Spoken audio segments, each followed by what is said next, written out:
Hello and welcome to the White Collar Fitness Radio, the ultimate podcast for professionals striving to achieve optimal performance in today's fast-paced age.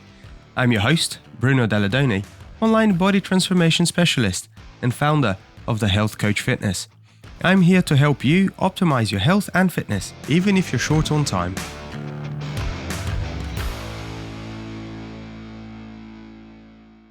Today, we're discussing creatine.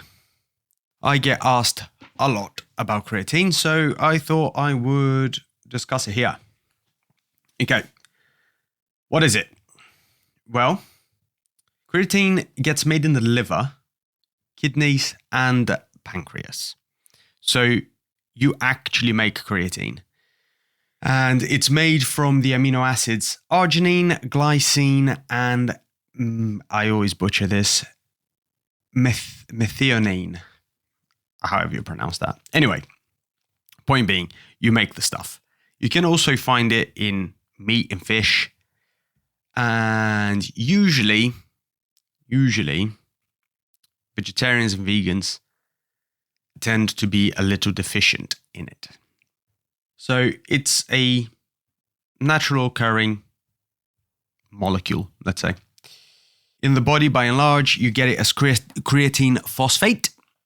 And you store a lot of that in your muscle, and that's really where we particularly care about it. But your brain also needs creatine quite a lot.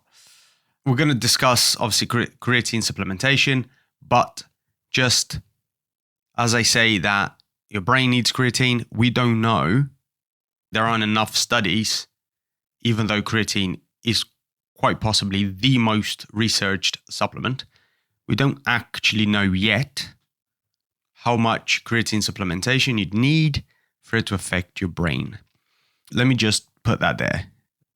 We know that it potentially could, but we just don't know if you need to produce it yourself for it to be any good, or whether you can actually supplement it, and if you can supplement it for it to be any good for your brain, how much you need to supplement it for it to be of any use to your brain. So, as I say all these things, just bear in mind that the primary reason I'm talking creatine here is muscle tissue, gym output, all of these fun and exciting things. Well, most people talk creatine is everywhere. So what are, in fact, some of the main benefits? The primary thing with creatine is it improves your strength and power generation. Okay, so if you're exercising and you have creatine, let's say a creatine surplus in your muscle, you just be able to generate more power, which is naturally what we like. Because you can produce more power, means you can usually lift heavier stuff. It means that your gym progression might be that little bit quicker, which in real terms means more results. And you all know that more results equals more better. So, I know that was wrong, by the way. Don't judge me. Anyway, so if we know that, then are there other benefits? As in, will it help you get leaner? And the answer is maybe, with the same mechanism. As in, if you can produce more output, then potentially the energy you're using is more. What do I mean by that? If you can lift heavier weights, well, heavier weights will naturally mean that you have to use up more energy, more calories to lift the heavier weight. Therefore, you might tip your energy balance the other way, which might mean that you get a little bit leaner. Now, naturally, I would be remiss if at this point I didn't highlight that the fact that because it can help with power output, and if you tag on some resistance training on top of that, it obviously has very clear benefits. I would be remiss if I didn't tell you to get your grandparents on it. Get grandma on the creatines, please. Because what we see as fit and reasonably young people, and I do include the oldies that are in their 50s, sorry guys, in the young bracket, we can pick up stuff, we can throw stuff around, it's fine.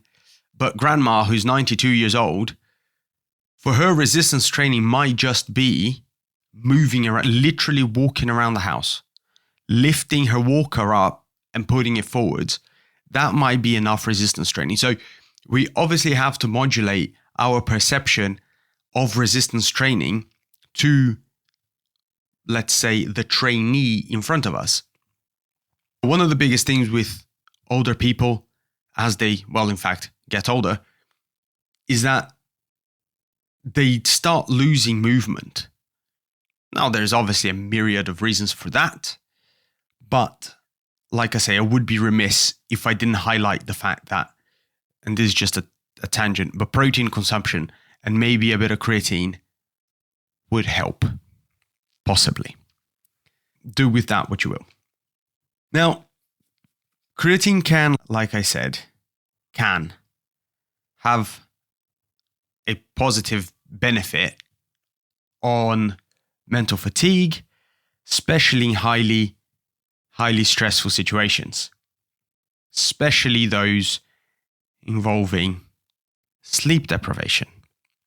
But like I said earlier, anything that is brain and creatine, we could do with more research still.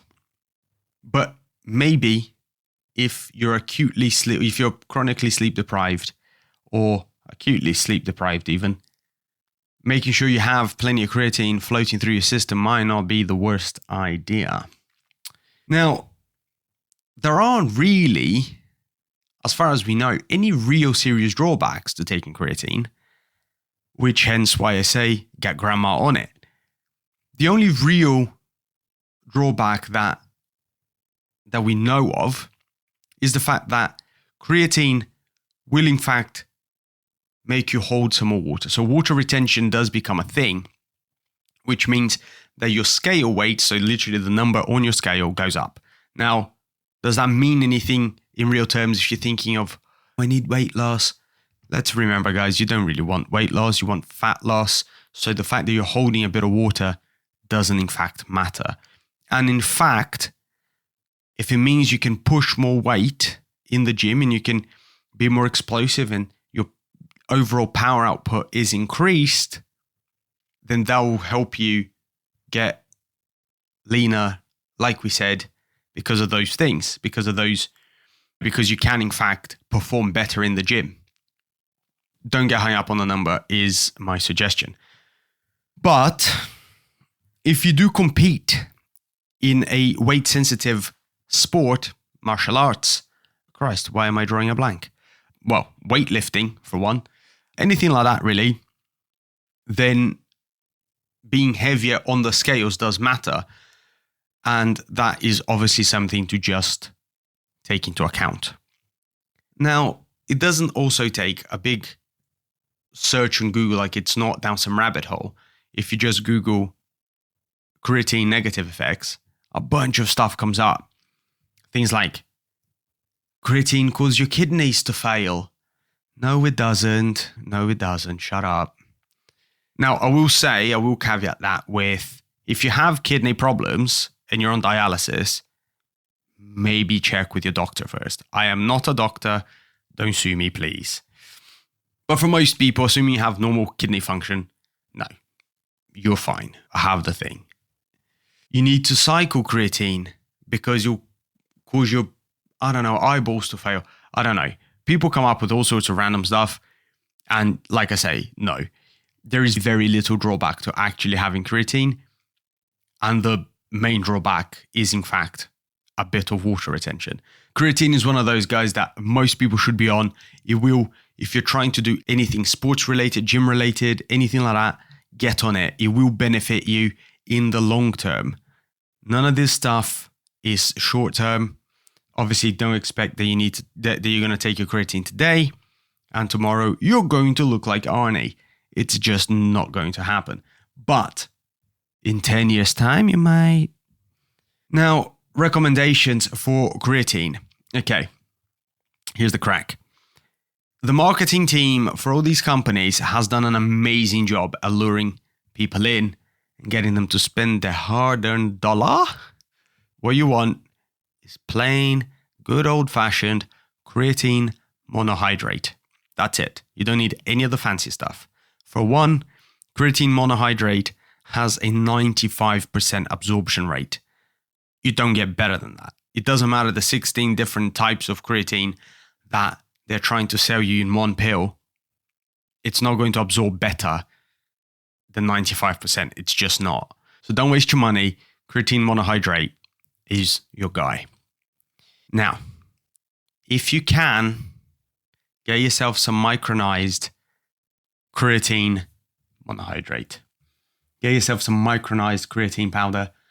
And the reason for that is that basically the creatine granules are smaller.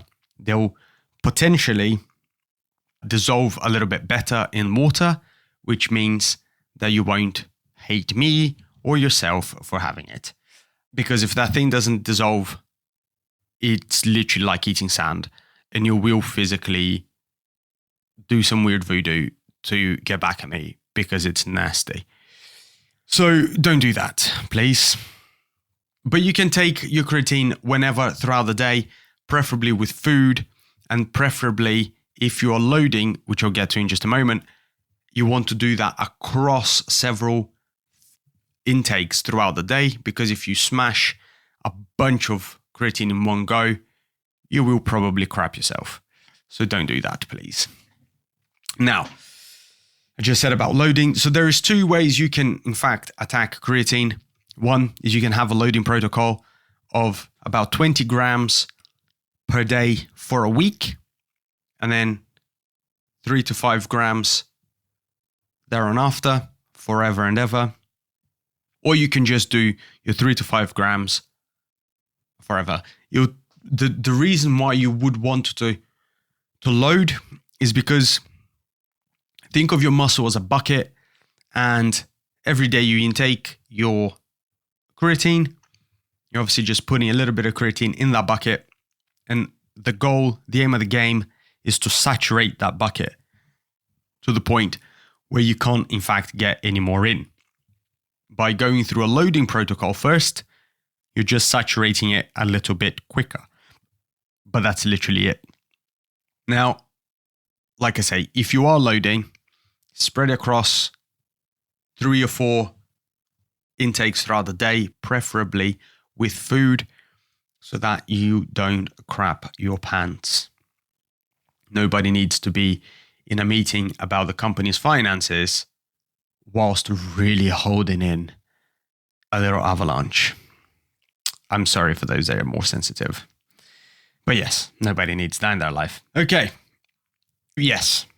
You can either load for a week, 20 grams a day for a week, and then 3 to 5 after that. Or you can just do normal 3 to 5, just take it every day. How you take it, when you take it, doesn't matter. Like I say, I would just suggest you take it with food. You don't have to take it with food, but you might find that taking with food does make life a little bit more bearable. Cool, guys. That's it for creatine. If you have questions, always and forever reach out. Otherwise, I'll be catching you guys next time.